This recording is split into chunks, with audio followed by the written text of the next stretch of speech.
오늘 여러분께 정말 흥미로운 이야기를 들려드리려고 합니다. 요즘 우리 동네에서, 아니, 전국 곳곳에서 신기한 현상이 일어나고 있거든요. 평소에는 한적하던 어떤 장소에 사람들이 하나둘 모이기 시작했습니다. 그것도 나이 지긋한 분들이 말이죠. 아침 9시만 되면 그곳 주차장이 가득 찹니다. 국산차, 수입차 가릴 것 없이요. 그 안에서 무슨 일이 벌어지고 있는 걸까요? 천천히 들여다보니 양복 입고 다니던 분들이 앞치마를 두르고 계시더라고요. 어떤 분은 나무를 깎고 계시고, 어떤 분은 붓을 들고 계시고, 또 어떤 분은 흙을 만지고 계시더라고요. 더 놀라운 건 이분들의 표정입니다. 어떤 분은 회사 다닐 때보다 훨씬 생기가 넘친다고, 어떤 분은 요즘이 인생에서 가장 재밌다고 말씀하시기도 하고요. 72세 김 선생님의 이야기를 들려드릴게요. 이분은 대기업에서 임원까지 하셨던 분이에요. 퇴직할 때 스마트폰 연락처에 저장된 번호가 2,500개가 넘었습니다. 회사 동료들, 거래처 사람들, 각종 모임에서 만난 분들. 퇴직할 때는 이런 생각을 하셨대요. 이제 시간도 많으니까 그동안 못 만났던 사람들도 만나고 여행도 다니고 정말 자유롭게 살 수 있겠구나. 그런데 6개월이 지나니까 어떻게 되었을까요? 실제로 연락하고 지내는 사람이 단 4명만 남았습니다. 2,500명에서 4명으로 줄어든 거죠. 시간이 지나고 나서야 깨달으셨대요. 그동안 인맥이라고 생각했던 것들이 사실은 직장맥이었다는 걸 말이죠.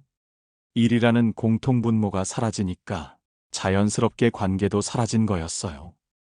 통계청에서 발표한 자료를 보면 은퇴 후 6개월 이내에 우울감을 경험하는 사람이 무려 73%에 달한다고 합니다. 10명 중 7명이 우울감을 느낀다는 거죠. 더 놀라운 건 은퇴 후 2년 내에 이혼 상담을 받는 부부가 30% 이상 증가했다는 사실입니다. 평생 함께 살아온 부부가 은퇴 후에 오히려 갈등을 겪게 되는 거예요. 왜 이런 일이 벌어지는 걸까요? 돈이 아니라 할 일이 노후를 지킨다. 은퇴 후 사람들이 겪는 어려움을 크게 3가지로 나누어 볼 수 있습니다. 첫 번째는 시간의 주인이 되지 못하는 충격입니다. 40년 넘게 우리는 누군가의 시간표에 따라 살아왔어요. 그런데 갑자기 모든 시간이 내 마음대로가 되면 어떻게 될까요? 67세 박 선생님의 경우를 보겠습니다. 공무원으로 정년 퇴직하신 분인데 이런 말씀을 하시더라고요. 처음 한 달은 정말 좋았어요. 알람 없이 늦잠도 자고 하고 싶은 것도 하고. 그런데 2달째부터는 뭔가 이상하더라고요.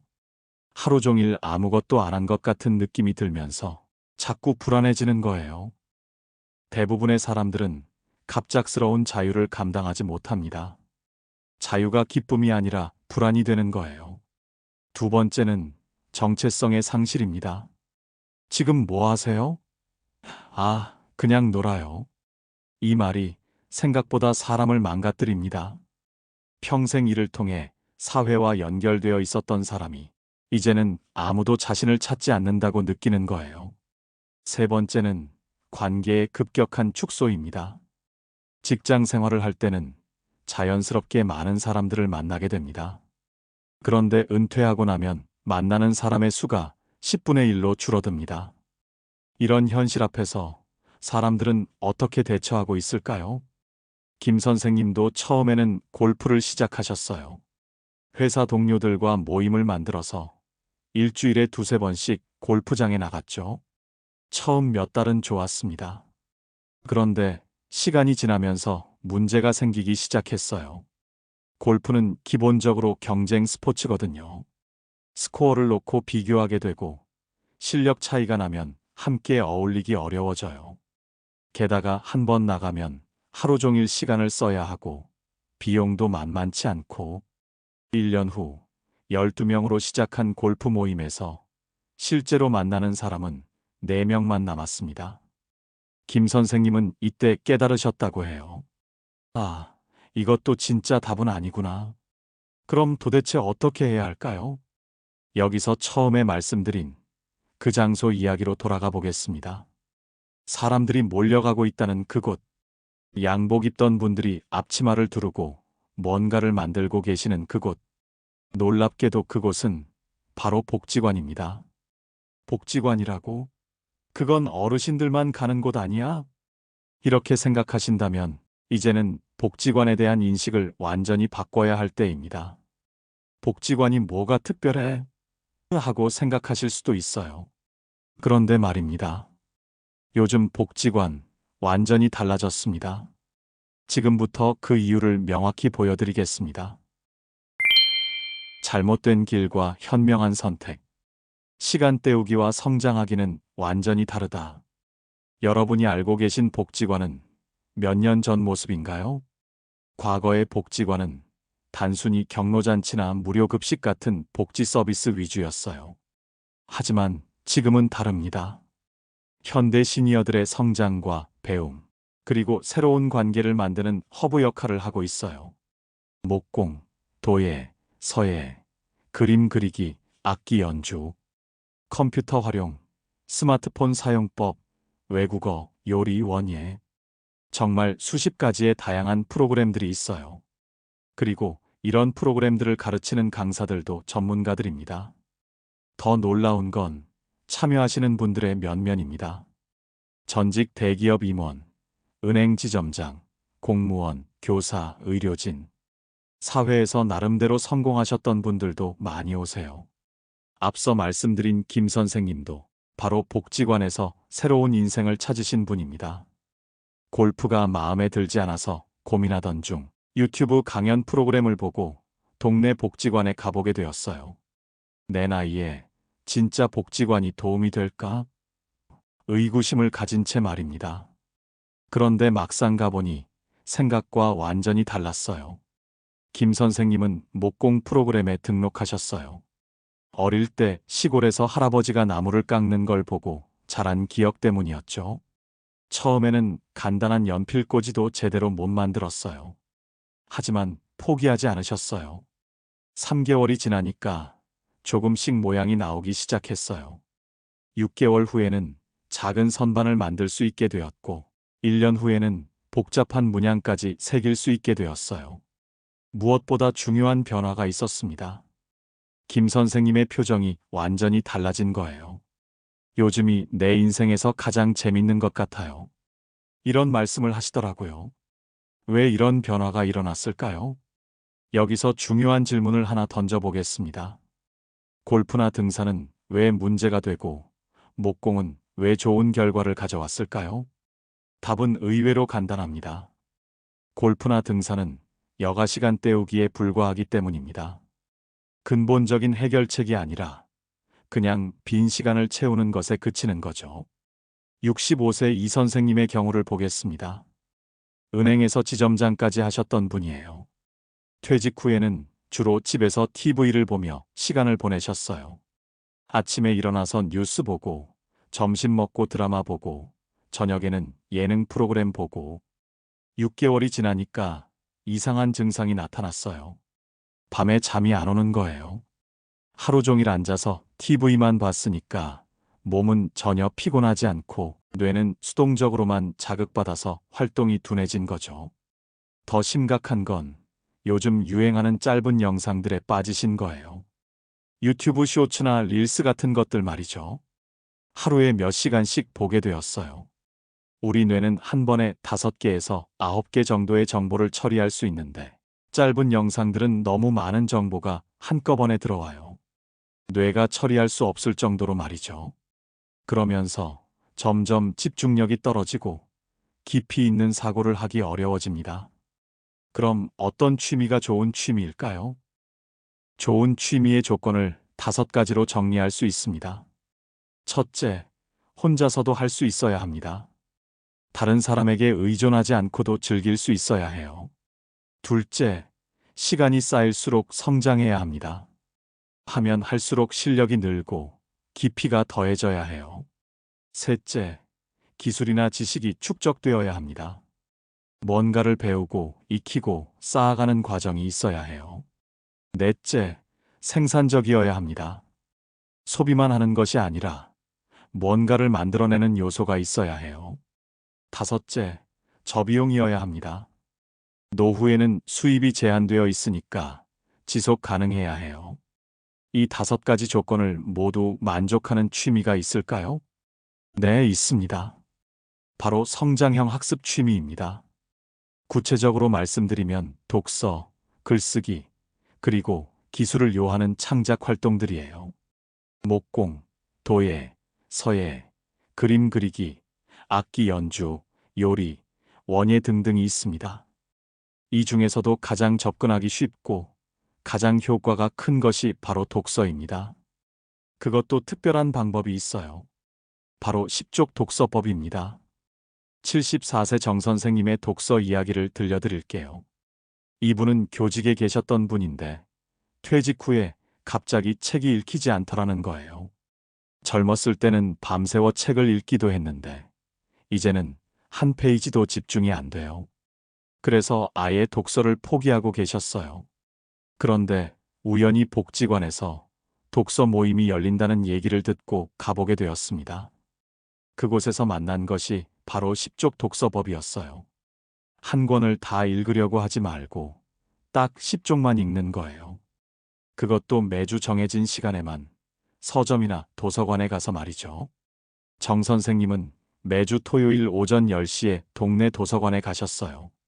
그리고 딱 10쪽만 읽고 오셨어요. 10쪽 읽으면서 마음에 드는 문장 하나나 두 개를 공책에 적어 오시고 일주일 동안 그 문장을 외우고 대화할 때 써먹어 보셨어요. 2개월이 지나니까 놀라운 변화가 일어났습니다. 나는 다른 사람이 되었다는 걸 느끼셨다고 해요. 책 읽는 게 다시 재미있어지고, 지적인 대화를 나누는 것도 즐거워지고, 어디 가서 이야기할 때도 뭔가 사람들의 이목을 끄는 기분이더라는 거예요. 왜 독서가 최고의 취미일까요? 돈이 거의 들지 않고, 혼자서도 할 수 있고, 뇌 건강에 최고이고, 다른 취미의 기반이 되고, 생산적 취미로 발전할 수 있기 때문입니다. 잠시 질문 하나 드릴게요. 지금 갖고 계신 취미가 있으신가요? 그중 혼자 가능한 건 몇 개인가요? 지금까지 노후 30년이 행복한 올바른 취미의 조건에 대해 살펴봤습니다. 복지관이 현대 시니어의 성장 공간이라는 것, 그리고 성장형 학습 취미의 중요성도 알게 되었죠. 이제 실제로 취미를 통해 인생이 바뀐 분들의 생생한 이야기를 들어보겠습니다. 인생을 바꾼 취미들과 성공 이야기. 성장의 기쁨은 나이와 상관없다. 첫 번째 사례. 뇌졸중을 극복한 목강 예술가. 경찰관으로 정년 퇴직하신 68세 이모 씨의 이야기입니다. 퇴직 후 1년이 지났을 때 갑자기 뇌졸중이 왔어요. 왼쪽 손을 제대로 쓰지 못하게 되었고 말도 어눌해졌습니다. 가족들은 절망했어요. 이제 정말 끝인가 보다 싶었죠. 하지만 병원에서 재활치료를 받으면서 의사가 목각을 권했어요. 손에 소근육을 쓰는 운동이 뇌졸중 재활에 도움이 된다는 거였죠. 처음에는 재활치료 목적으로 시작했는데 해보니까 본인에게 재주가 있었더라고요. 처음에는 간단한 나무젓가락도 제대로 깎지 못했어요. 손도 떨리고 힘도 제대로 안 들어가고. 하지만 포기하지 않으셨어요. 6개월이 지나니까 작은 동물 모양을 만들 수 있게 되었어요. 1년이 지나니까 복잡한 문양을 새길 수 있게 되었고요. 2년 후에는 마당에 작은 공방까지 차렸습니다. 지금은 목각 작품을 만들어서 판매까지 하고 있어요. 한 달에 200에서 300만 원 정도의 수입도 올리고 계시고요. 무엇보다 중요한 건 이분이 다시 자신감을 찾으셨다는 거예요. 뇌졸중으로 절망에 빠져 있었는데 목각을 통해 새로운 정체성을 찾으신 거죠. 장애가 있어도 얼마든지 새로운 일을 할 수 있구나라는 걸 깨달으셨다고 해요. 두 번째 사례. 자전거로 유럽을 횡단한 부부. 행정기관에서 국장까지 하셨던 65세 박모 씨 부부의 이야기입니다. 퇴직 후 가장 괴로웠던 건 요즘 뭐 하세요? 하는 질문이었대요. 그냥 놀고 있습니다라고 답하기가 자격지심 때문에 기분이 안 좋더라는 거예요. 그래서 부부가 함께 뭔가를 시작해 보기로 했어요. 여러 가지를 고민하다가 자전거를 선택하셨죠. 처음에는 집 근처 한강에서 시작했어요. 한 바퀴 도는 것도 힘들었는데 조금씩 거리를 늘려갔어요. 재미있는 건 자전거를 타기 위해 공부를 시작하신 거예요. 자전거 정비법, 안전운전법, 여행 코스 설계, 이런 것들을 책으로 읽고 인터넷으로 찾아보고 6개월 후에는 서울에서 부산까지 자전거로 여행을 다녀왔어요. 1년 후에는 제주도 일주를 했고요. 그리고 2년 후에는 꿈에 그리던 유럽 횡단에 도전했습니다. 독일에서 시작해서 프랑스, 스위스, 이탈리아까지 한 달 동안 자전거로 여행했어요. 현지 사람들과 손짓 발짓으로 소통하고 작은 마을의 민박집에 머물면서 현지 문화를 체험했대요. 지금은 여행 경험을 책으로 쓰셨고 자전거 여행에 대해 강의도 하시면서 소득도 올리고 계세요. 더 중요한 건 부부 관계가 훨씬 좋아졌다는 거예요. 함께 목표를 향해 노력하면서 새로운 인생을 만들어가고 있습니다. 세 번째 사례, 복지관 강사가 된 종이접기 달인. 치매 판정 직전까지 갔던 72세 이모 씨의 이야기입니다. 남편분이 돌아가시고 혼자 지내시면서 우울증이 심해졌어요. 기억력도 떨어지고 집중력도 없어지고 병원에서는 경도인 지장의 진단을 받으셨어요. 딸이 걱정되어서 복지관 프로그램에 등록시켰는데 그 중에 종이접기가 있었어요. 처음에는 간단한 학도 제대로 접지 못했어요. 손도 떨리고 기억력도 안 좋아서 방금 배운 것도 잊어버리고. 하지만 포기하지 않으셨어요. 집에서도 연습하고 유튜브로도 배우고 도서관에서 책도 빌려보고 6개월이 지나니까 조금씩 모양이 나오기 시작했어요. 1년 후에는 복잡한 동물 모양도 접을 수 있게 되었고 2년 후에는 꽃다발이나 장식품도 만들 수 있게 되었어요. 손을 움직이는 건 뇌를 자극하는 일이라 치매 예방에도 도움이 되더라고요. 3년 후에는 놀라운 일이 일어났어요. 복지관에서 종이접기를 가르치는 강사가 되신 거예요.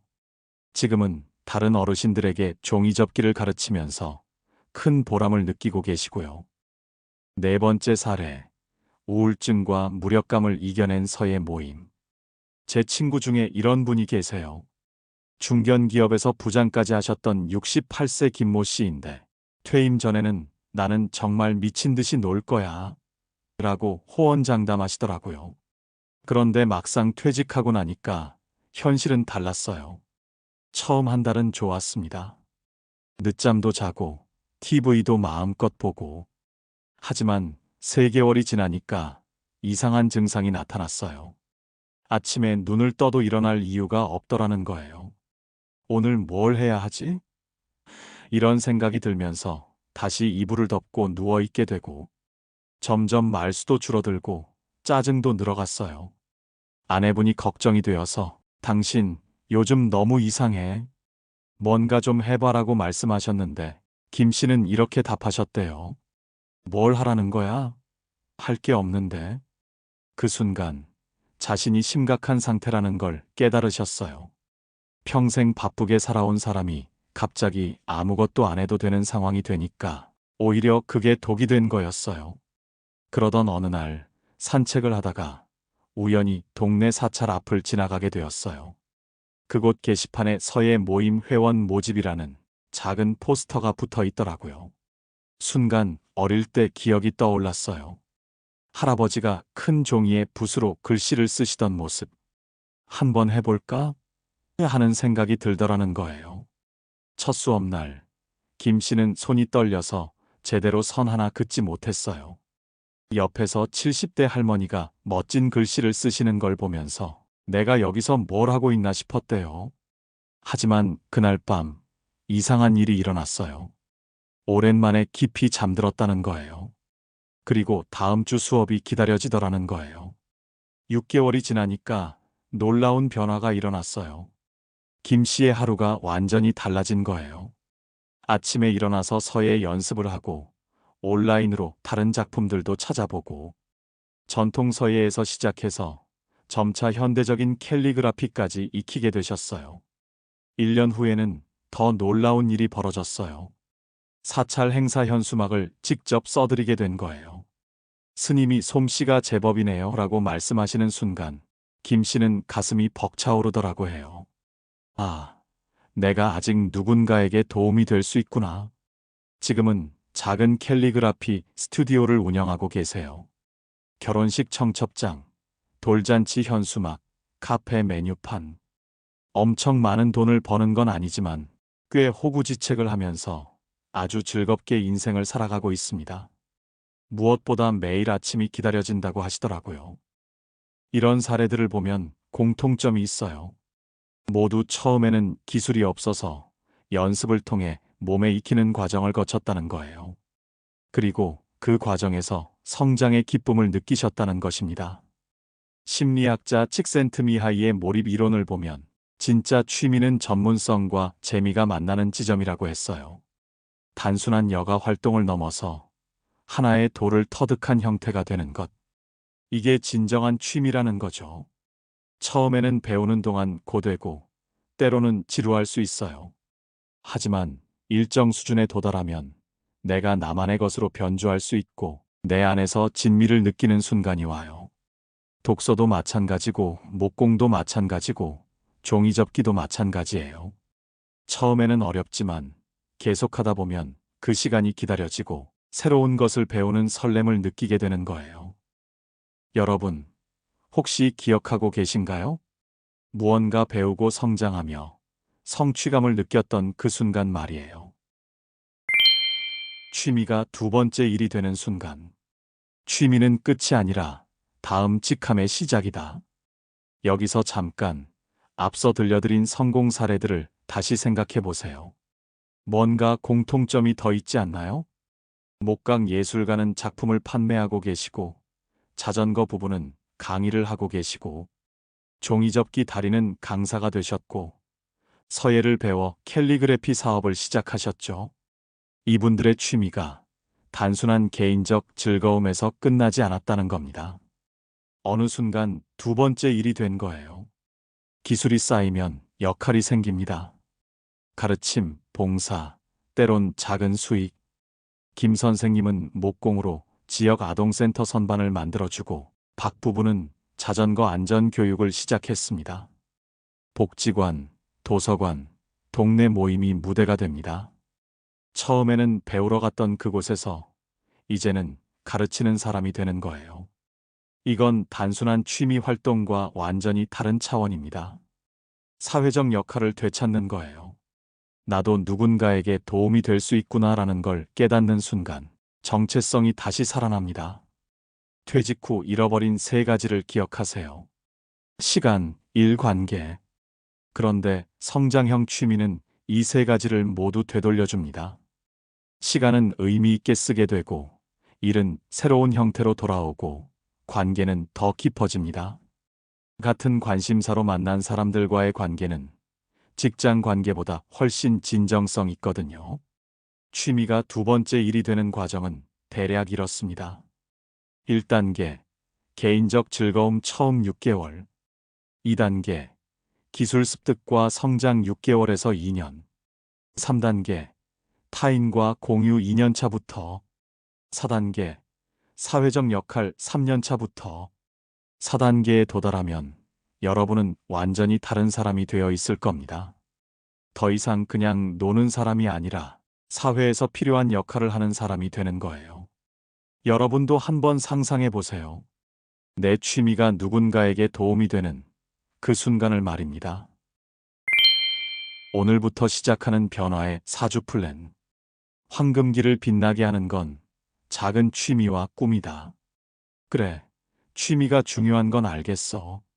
그런데 뭐부터 시작해야 할지 막막해. 이런 분들을 위해 구체적인 4주 실행 계획을 제시해 드리겠습니다.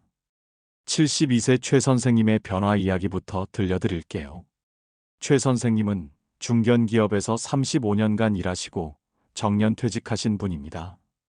퇴직 후 3년 동안은 정말 무기력하게 지내셨어요. 아침에 일어나도 할 일이 없고 하루가 어떻게 지나가는지도 모르겠고 그러던 어느 날 딸이 이런 제안을 했어요. 아빠, 한 달만 계획표를 써보세요. 매주 하나씩만 정해서 해보시라고요. 1주차 탐색의 시간. 최 선생님은 첫 번째 주에 간단한 일을 하나 정하셨어요. 바로 동네 복지관에 가보는 것이었습니다. 막상 가보니 생각과 완전히 달랐어요. 깔끔한 시설, 다양한 프로그램, 그리고 활기찬 분위기. 그리고 그날 저녁 복지관에서 알게 된 인생지도 그리기를 한번 시도해 보셨어요. 그건 종이 한 장을 꺼내서 간단한 그림을 그려보는 것이 없습니다. 가운데에 내가 정말 원하는 것이라고 적고 주변에 동그라미 5개를 그렸어요. 건강, 관계, 취미, 일, 성장. 이 5가지 영역에서 각각 지금 하고 있는 일 하나, 그리고 앞으로 해보고 싶은 일 하나씩을 써보셨어요. 이렇게 써보고 나니 자신이 정말 원하는 게 무엇인지 조금씩 보이기 시작했어요. 2주차 버킷리스트와 독서 시작. 두 번째 주에는 버킷리스트를 만들어 보셨어요. 거창한 것보다는 해보면 인생이 조금 더 반짝일 것 같은 일들을 적어 보셨죠. 1. 손주와 함께 여행 가기. 2. 그동안 찍은 사진을 모아 가족 앨범 만들기. 3. 젊었을 때 못 배운 악기 하나 배우기. 4. 동네 사람들에게 도움이 되는 작은 일 하나 해보기. 그리고 10쪽 독서법도 시작하셨어요. 매주 토요일 오전에 도서관에 가서 딱 10쪽만 읽고 좋은 문장 하나를 적어와서 일주일 동안 외워보셨어요. 처음에는 이런 게 무슨 의미가 있나 싶으셨는데 2주째부터는 조금 다른 느낌이 들기 시작했어요. 3주차 기술 습득 시작. 세 번째 주에는 복지관에서 하나의 프로그램에 등록하셨어요. 여러 개 중에서 선택한 건 서예였습니다. 왜 서예를 선택하셨어요? 하고 물어보니 젊었을 때 붓글씨를 잘 쓰고 싶었는데 항상 시간이 없다는 핑계로 미뤄왔거든요. 이제라도 배워보고 싶어서요. 첫 시간에는 정말 어색했어요. 붙잡는 법부터 배워야 했고 간단한 선 하나 긋는 것도 마음대로 안 되고 하지만 포기하지 않으셨어요. 4주차 성과 점검과 확장. 네 번째 주가 되니까 놀라운 변화가 일어났어요. 최 선생님의 하루 일과가 완전히 달라진 거예요. 아침에 일어나면 오늘 할 일이 기다리고 있었어요. 독서할 시간, 서예 연습할 시간, 복지관에 갈 시간. 더 중요한 건 최 선생님의 표정이 달라진 거예요. 아내분이 이런 말씀을 하셨대요. 당신이 이렇게 활기차 보인 게 언제적인지 모르겠어요. 4주 후, 최 선생님은 이런 깨달음을 얻으셨어요. 아, 나는 이런 사람이었구나. 뭔가를 배우고 익히고 발전해가는 걸 좋아하는 사람이었구나. 여러분도 오늘부터 나의 황금기를 위한 4주 계획을 세워보시는 건 어떨까요? 1주차 탐색과 발견의 시간. 첫 번째 주에는 2가지 일을 해보세요. 하나는 인생지도 그리기입니다. 종이 한 장을 꺼내서 가운데에 지금 내가 가장 원하는 것이라고 적어보세요. 뚜렷하게 떠오르지 않아도 괜찮아요. 그 다음 동그라미 5개를 그리고 건강, 관계, 취미, 일, 성장이라고 적어보세요. 각 영역에서 지금 하고 있는 일 하나, 앞으로 해보고 싶은 일 하나씩을 써보는 거예요. 둘은 복지관 탐방을 해보세요. 집에서 가장 가까운 복지관에 직접 가보세요. 어떤 프로그램들이 있는지, 어떤 사람들이 다니는지 직접 확인해 보세요. 2주차 버킷리스트와 10쪽 독서 시작. 버킷리스트를 만들어 보세요. 거창하지 않아도 괜찮아요. 해보면 인생이 조금 더 즐거울 것 같은 일들을 적어보시면 됩니다. 그리고 10쪽 독서법을 시작해 보세요. 매주 정해진 시간에 서점이나 도서관에 가서 딱 10쪽만 읽어보세요. 3주차 기술 습득 시작. 복지관에서 하나의 프로그램에 등록해 보세요. 목공, 도예, 서예, 그림 그리기, 컴퓨터 활용. 뭐든 괜찮아요. 중요한 건 기술을 요하는 것, 조금씩 나아질 수 있는 것을 선택하는 거예요. 4주차, 성과 점검과 확장. 4주가 지나면 한번 점검해 보세요. 작은 변화라도 발견되면 그것을 더 확장해 보세요. 그리고 다음 단계를 설계해 보세요. 지속을 위한 루틴 만들기. 4주 후에는 이것을 루틴으로 만들어 보세요. 주 2회 혼자 하는 활동, 독서, 글쓰기, 산책 등. 주 1회 사회 참여 활동, 복지관 프로그램, 봉사활동 등. 월 1회 성과 공유, 가족이나 친구들과 배운 것 나누기. 마지막으로 정말 중요한 이야기를 해야겠어요. 많은 분들이 나이가 이미 많아서라고 하면서 시작도 안 해보시는데 이건 정말 잘못된 생각이에요. 오히려 60대가 인생에서 가장 실력이 좋을 때입니다. 경험도 쌓이고 지혜도 있고 경제적으로도 어느 정도 여유가 있는 시기예요. 오히려 가장 능력이 좋은 시기이기 때문에 이 시기가 중요한 거예요. 사람은 2번 태어난다고 했습니다. 한 번은 생물학적으로, 그리고 한 번은 자기가 진짜 누구인지 알게 될 때. 그동안 우리는 누군가의 엄마, 아빠, 직장인, 이런 이름으로 불려왔어요. 하지만 이제는 진짜 나로 살아갈 때입니다. 취미를 넘어서서 궁극적으로 지금 우리에게 필요한 건 꿈입니다. 지금 나이에 무슨 꿈이야? 이렇게 말하는 분들이 많은데, 꿈은 나이의 문제가 아니에요. 가슴이 뛰는지의 문제입니다. 예전처럼 크고 거창할 필요도 없어요. 손주를 위해 예시야기를 써보는 것, 사진을 모아 나만의 앨범을 만드는 것, 좋아하는 음악을 매일 듣는 것. 그게 바로 꿈입니다. 혹시 지금 우울감에 빠져 계신 분들이 있다면 중요한 말씀을 드리고 싶어요. 우울감은 마음만으로 극복하기 어려워요. 우리에게는 행동 승리가 필요해요. 과거에 후회되는 게 많아서 속상하다면 머리를 웅크리고 앉아서 자기를 책망하지 마세요. 일어나세요. 지금 당장 일어나서 문 열고 나가세요. 최 선생님도 매일 문을 열고 나가며 달라졌습니다. 걷는 습관 자체가 새로운 행동을 만들어가는 거예요. 정말 중요한 조언을 드릴게요. 집에 오래 계시지 마세요. 집에 오래 있으면 저절로 우울해져요. 밖에 나간다는 건 적어도 나를 관리한다는 거예요. 갈 곳이 없어도 상관없어요. 내가 정하면 되는 거예요. 동네 근처 마트까지 갔다 오기. 이것도 훌륭한 목표입니다. 여러분, 거창한 변화만을 변화라고 생각하지 마세요. 인생을 바꾸는 건 그리 대단한 일이 아니에요. 아침에 조금 더 일찍 눈을 뜨는 것, 스스로에게 잘하고 있어라고 말해주는 것, 하루에 단 10분이라도 나만을 위해 쓰는 것. 그 사소해 보이는 한 걸음이 우리의 나머지 인생을 완전히 바꿔놓을 수 있습니다. 당신 인생의 황금기는 지금부터입니다. 여러분, 은퇴는 끝이 아닙니다. 진짜 나로 살아가기 위한 2번째 인생의 출발점입니다. 오늘의 이야기를 정리하자면, 첫째, 복지관을 새로운 시각으로 바라보세요. 거기는 현대 시니어의 성장과 배움의 공간입니다. 둘째, 성장형 학습 취미를 시작하세요. 특히 가장 쉬운 10족 독서법을 추천합니다. 셋째, 4주 실행 계획을 세우고 차근차근 실행해 보세요. 넷째, 취미가 2번째 일이 될 수 있음을 기억하세요. 다섯째, 꿈을 포기하지 마세요. 나이는 중요하지 않습니다. 가슴이 뛰는지가 중요해요. 당신 인생의 황금기는 지금부터입니다. 이제 다시 살아보는 겁니다.